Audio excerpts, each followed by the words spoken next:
علی بھائی اگلا سوال ہے، کیا اسلام ہمیں اس بات کی اجازت دیتا ہے کہ ہم دیگر الہامی مذاہب کی بکس مثلاً تورات یا انجیل وغیرہ پڑھ سکتے ہیں؟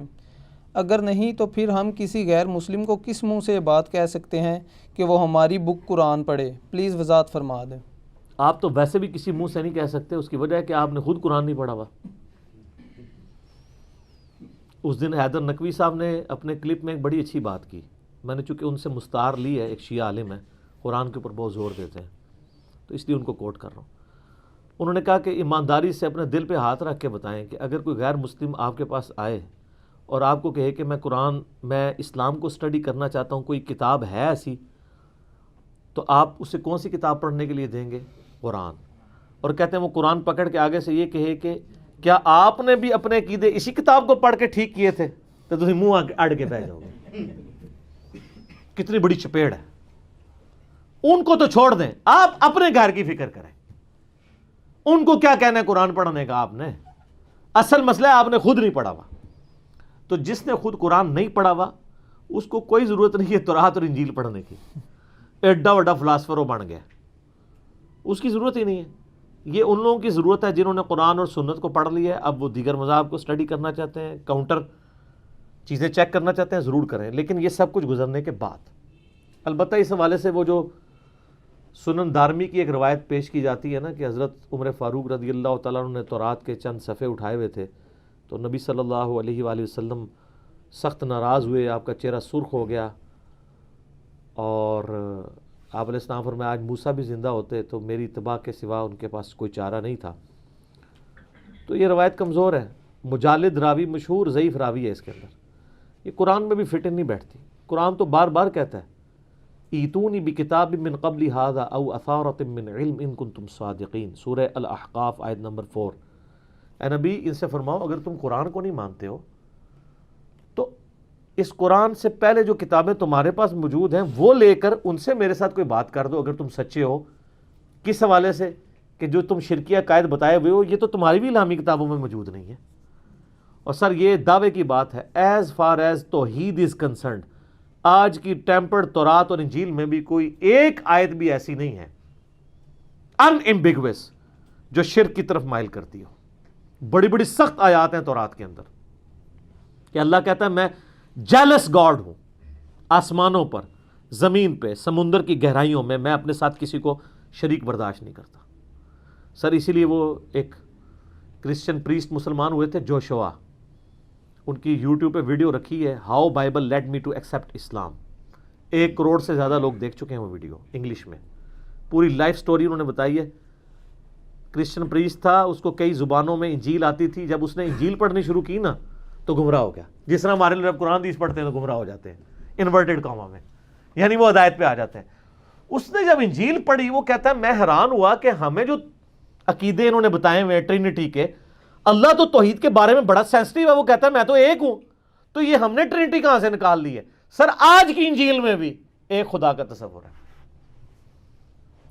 یہ کتابوں میں توحید اللہ نے محفوظ اسی لیے کی ہے کہ تاکہ کوئی کرسچن بھی نہ کہہ سکتے مجھے پتہ ہی نہیں چلا حق کیا ہے۔ کرسچن اپنی کتابیں پڑھ کے بھی اللہ تک پہنچ سکتے ہیں، خود اسلام تک آ جائیں گے۔ تو ہم کہتے ہیں ہم لوگوں کو قرآن پڑھنے سے پہلے یہ کہیں گے کرسچنز کو آپ اپنی کتاب پڑھو، اور اپنے مسلمانوں کو کہیں گے آپ اپنی کتاب پڑھو پھر اس کو پڑھو۔ ہم تو اس حق میں نہیں ہے کہ کسی کو کتاب پڑھنے سے روکا جائے، اس کی یا کسی دوسرے مذہب کی، لیکن اس کو یہ کہیں گے پہلے اس کو تو مانو نا جو تمہارے پاس اپنی کتاب ہے جس پہ تم ایمان رکھتے ہو۔ وہ اشک بار آنکھوں سے دیکھنے والی ہے۔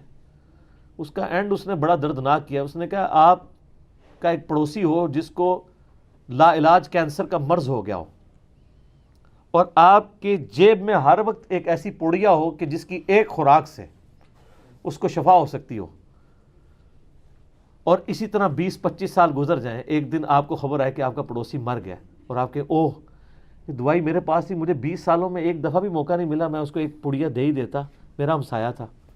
وہ کہتا ہے مسلمانوں کی حالت یہ ہے کہ ان کے پاس وہ دوائی ہے جس سے آخرت کی ہمیشہ کی ناکامیاں کامیابیوں میں بدلنے والی ہیں، لیکن یہ ہمیں پڑھنے کے لیے بھی نہیں دیتے۔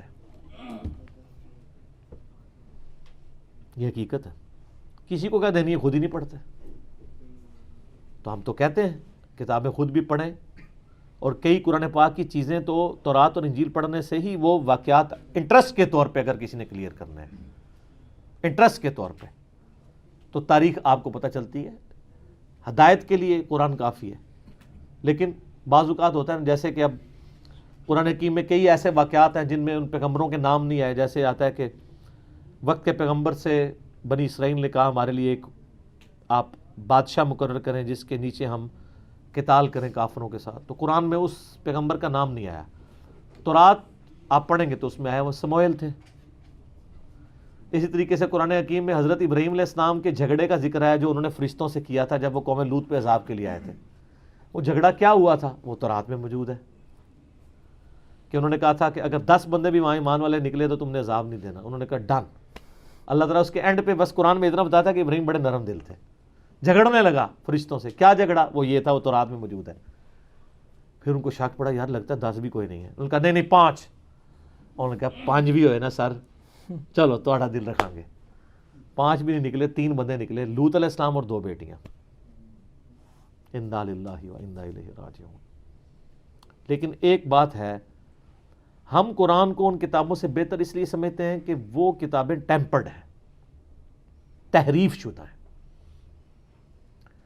اور اگر ہم اس تحریف کی بنیاد قرآن کی سورہ بقرہ اور آل عمران کی آیات کو بنائیں گے، جو سورہ بقرہ میں آتا ہے کہ اپنے ہاتھ سے کتاب لکھتے ہیں اور پھر یہ اللہ کی طرف منسوب کرتے ہیں چند ٹکوں کے عوض، ان کی کمائی کے اوپر بھی لعنت ہو جو یہ کر رہے ہیں، تو یہ کہیں گے تو تمہاری کتاب کہہ رہی ہے. ہم اس کو دلیل نہیں بناتے. ہم کہتے ہیں کہ جو آج کی اسٹیبلش تورات اور انجیل، انہوں نے اکٹھی ایک چھاپی ہوئی ہے انجیل مقدس کے نام سے. انارکلی سوسائٹی، جو بائبل سوسائٹی انارکلی لاہور، آپ ایک خط بھی لکھیں نا وہ آپ کے گھر فری بھیج دیں گے. لیکن پہلے قرآن پڑھ لو پھر منگوائیو. ہے وہ اتنی سی ہے، بلو بینڈنگ میں ہی ہے، لیکن رائٹنگ باریک ہے. تو آپ سمجھ لیں قرآن سے وہ 3 گنا بڑی کتاب بنتی ہے اردو ترجمے کے ساتھ. اس میں تورات بھی ہے، اولڈ ٹیسٹمنٹ، زبور اولڈ ٹیسٹمنٹ کا حصہ، اور انجیل بھی ہے یعنی نیو ٹیسٹمنٹ، اور کئی انبیاء کے صحائف جو ہیں وہ بھی اس کے اندر موجود ہیں کمبائنڈ فارم میں. وہ آپ کے پاس آ جائیں گے.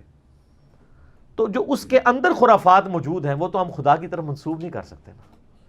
مثلا اس میں لکھا ہوا ہے کہ حضرت لوط علیہ السلام کو جب ان کی بیٹیوں سمیت نجات دی گئی تو ایک غار میں انہوں نے جا کے پناہ لی.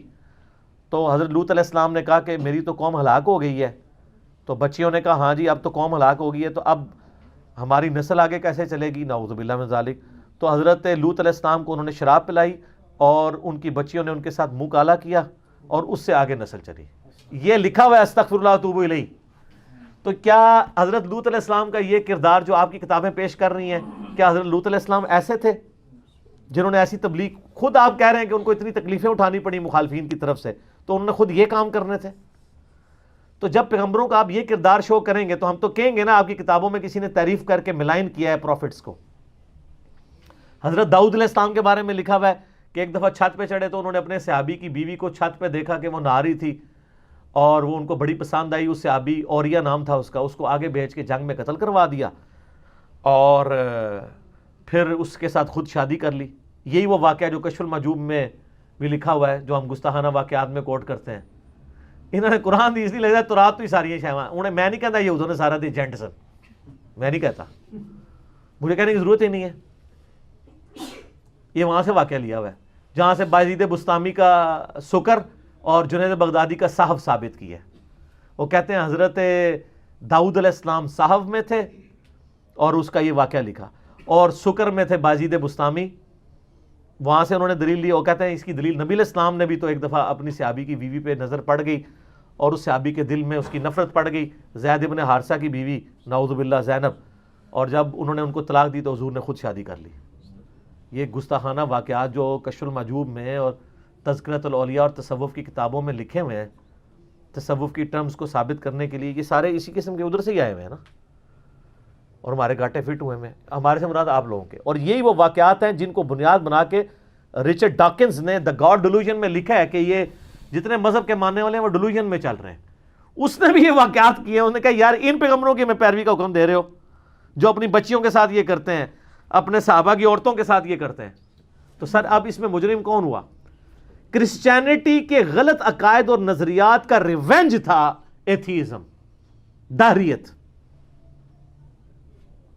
اچھا وہ جوشوا جو مسلمان ہوا ہے نا, آپ یوٹیوب پہ جا کے اب آپ نے لکھنا ہے, ٹائم کاٹ لیو تھوڑا جا, how Bible lead me to accept Islam. تو وہ قرآن کہتا ہے, وہ جمعے کی نماز میں اس کو کوئی ایک مسلمان دوست لے گیا, بڑی لمبی سٹوری ہے, مزہ میں آپ کا خراب نہیں کروں گا, آپ اسی سے سنیں.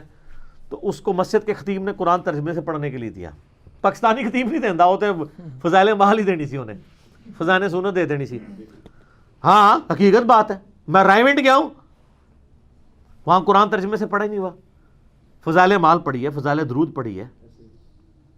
میں نے کہا کیوں نہیں؟ کہتے ہیں حضرات کہتے ہیں قرآن سے اختلاف پیدا ہوتا ہے. میں نے کہا قرآن تو کہتا ہے اختلاف ختم کرنے آئی ہے کتاب. چلو آپ کو اگر ترجمہ سے اختلاف ہے, اشرف علی تھانوی کا ہی رکھ لو.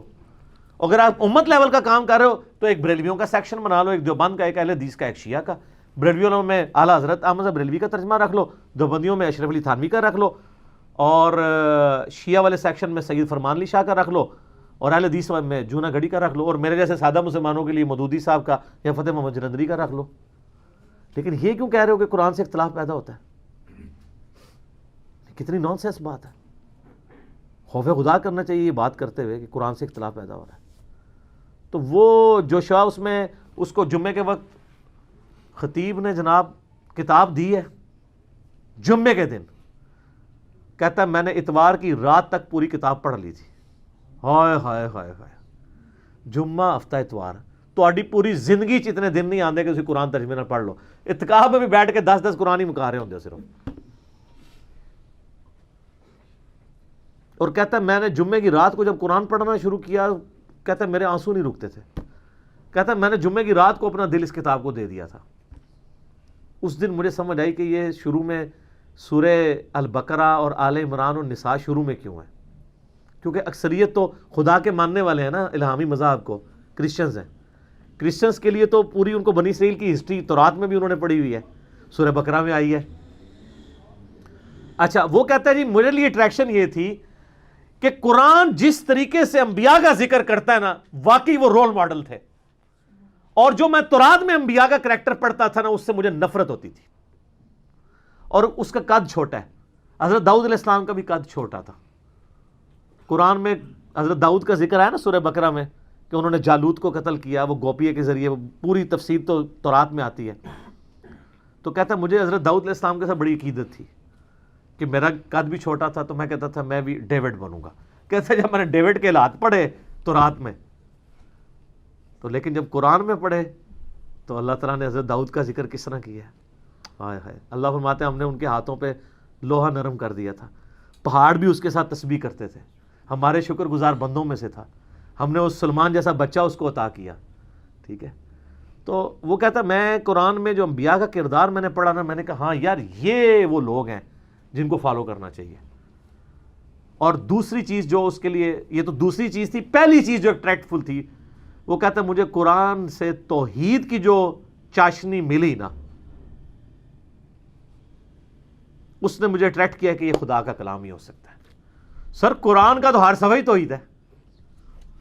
ٹھیک ہے, کہتے ہیں یہ مجھے اٹریکٹ کیا اس چیز نے, واقعی اللہ تعالیٰ توحید کے معاملے میں اتنی سینسٹیو ہے. سر یہ تو قرآن میں ہی لکھا ہوا ہے نا, ان اللہ لا یغفر ان یشرک بہ ویغفر ما دون ذلک لمن یشاء.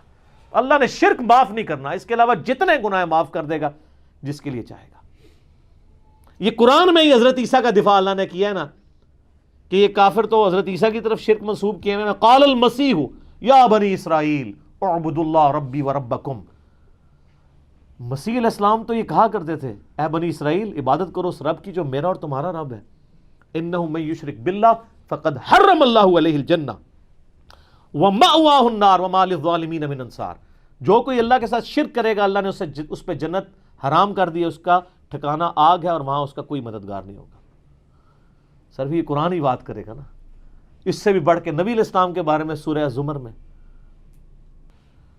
وَلَقَدْ أُوحِيَ إِلَيْكَ وَإِلَى الَّذِينَ مِن قَبْلِكَ لَئِنْ أَشْرَكْتَ لَيَحْبَطَنَّ عَمَلُكَ وَلَتَكُونَنَّ مِنَ الْخَاسِرِينَ. اے نبی تم فرما دو کہ بے شک میری طرف یہ وحی کی گئی اور مجھ سے پہلے تمام انبیاء کی طرف, کہ اگر تم نے بھی شرک کیا تمہارے بھی اعمال برباد ہو جائیں گے اور تم آخرت میں خسارہ پانے والوں میں ہو جاؤ گے. ہائے ہائے ہائے. تو وہ کہتا ہے پھر میں اسلام کی طرف آ گیا. لیکن مسلمان ابھی تک اسلام کی طرف نہیں آ رہے, نہ قرآن کی طرف آ رہے ہیں. افسوس کی بات ہے. ٹھیک ہو گیا.